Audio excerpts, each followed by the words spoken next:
देखो, ये बजट किसी के लिए भी फायदामंद नहीं है। ये बजट सिर्फ 2-4 स्टेट के इलेक्शन को नजर में रख के उन्होंने रखा है और बाकी का उन्होंने कभी इन्फ्लेशन के बारे में, कंट्रोल करने के बारे में कुछ नहीं कहा। क्या स्टेप्स लेंगे, कैसा रोका जाएगा, आवश्यक वस्तुओं के दाम कैसा कम करेंगे, ये उन्होंने कोई रास्ता उसमें नहीं बताया। दूसरा, अनएम्प्लॉयमेंट जो रोज पे रोज बढ़ रही और एम्प्लॉयमेंट देने के लिए या क्रिएट करने के लिए या सरकारी वैकेंसी जो खाली है भरने के लिए उन्होंने कुछ नहीं कहा। ये आज एम्प्लॉयमेंट सिर्फ अर्बन एरिया में नहीं, रूरल एरिया में भी अनएम्प्लॉयमेंट है। तो ये युवकों के लिए भी कोई इसमें फायदा नहीं है या उनके लिए काम करने के लिए उन्होंने कुछ रास्ता नहीं निकाला। और तीसरा सबसे बड़ा झटका उन्होंने दिया, जो गरीब लोग देहातों में नरेगा के ऊपर जो डिपेंड थे और करोड़ों लोगों को कोविड में नरेगा ने उनकी जान बचाई। और आज बजट में 90,000 करोड़ पहले था, अब कम करके उसको 60,000 करोड़ किया है। अब तो वेजेस तो डे बाय डे बढ़ते रहते हैं, क्योंकि इंडेक्स, प्राइस इंडेक्स के मुताबिक जब वेजेस बढ़ते हैं, मिनिमम वेजेस, तो नेचुरली पैसा ज्यादा होना चाहिए, कम नहीं। यहाँ तो उल्टा हो गया कि वो पैसा कम कर दिए हैं, तो गरीबों को इससे मार गिरा। किसानों का दाम हम दुप्पट करेंगे या किसानों को हम ज्यादा से ज्यादा फायदा करके देंगे, उनका इनकम डबल करेंगे, ये उन्होंने कहा था। उसके बारे में कोई स्पष्ट उनका बजटरी एलोकेशन नहीं है, उसी का जिक्र भी नहीं है।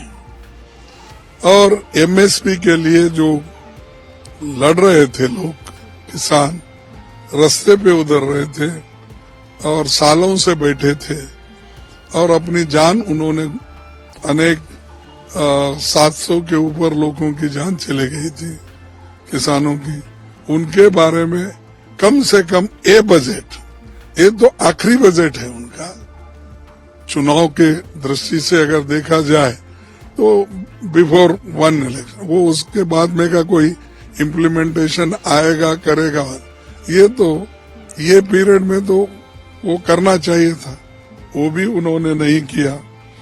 और देहातों में लोग इतने परेशान हैं, तंग है, आज उनकी स्थिति को देख के इन्होंने कोई कदम नहीं उठाया। और दूसरा जो है, वो कहते हैं इनकम टैक्स हम 5 लाख से 7 लाख, ये हार्डली जिनकी सैलरी 60-65 हजार है उनको थोड़ा रिलीफ हो सकता है, लेकिन आवश्यक वस्तुओं के कीमतें अगर बढ़ भी गए, तुम अगर ये 2 लाख रिबेट भी दे दिए तो उसको कहाँ राहत मिलेगी? वो जैसा था वैसा स्टेटस को हो गया।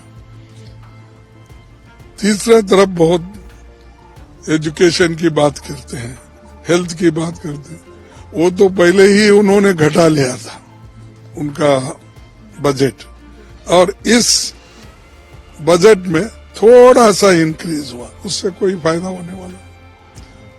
और SC ST उनकी तो बहुत बातें करते हैं वो हमेशा, तो उनके बच्चों के लिए जो स्कॉलरशिप मिलता था उसके बारे में कोई जिक्र नहीं।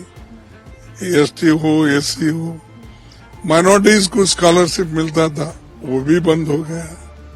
और आज हालात ऐसे हो गए हैं कि एजुकेशन में लोग प्राइवेट स्कूल्स में, कॉलेजेस में तो एडमिशन ले ही नहीं पा सकते। मिडिल क्लास के हो, लोअर मिडिल क्लास के हो, गरीब तो जा ही नहीं सकता। वो डिपेंडेंट है सिर्फ सरकारी स्कूलों पे। जब तक आप सरकारी स्कूल अच्छे नहीं बनाते, वहां टीचरों की भर्ती नहीं करते, तब कोई फायदा नहीं है।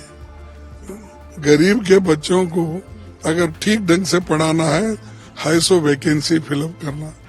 अब टीचर समेत, पब्लिक सेक्टर समेत, बैंकों के समेत अगर हिसाब लिया जाए तो 30 लाख वैकेंसीज है।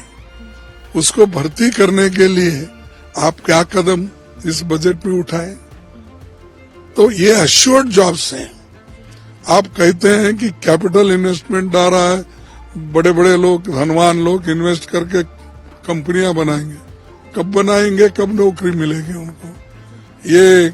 ये नहीं है कि वो पैसा जो आपने उनको दे रहे हो या कैपिटल इन्वेस्टमेंट हो रहा है, वो कितने नौकरी पैदा करेगा, किनके लिए करेगा।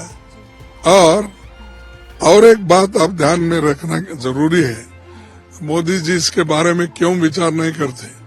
भाई, हमारी जो अपना समाज है एक कैस्ट बेस्ड सोसाइटी है। कोई आता है, कोई कारखाना खोलता है, कोई संस्था खोलता है, तो उसी के लोगों को लिया जाता है वहां पर। फिर बाकी जिनको कहीं उनका संबंध नहीं है, संपर्क नहीं है, वो कहाँ जाएंगे? इसीलिए एक तो पब्लिक सेक्टर में इतना इन्वेस्टमेंट इनका नहीं है, एक तो इनका प्राइवेट सेक्टर में इनको नौकरियां देने की कोई व्यवस्था नहीं है। तो ये सारी चीजें उन्होंने जो बजट में बताना चाहिए था, इसके बारे में खुलासा करना चाहिए था, वो नहीं किया।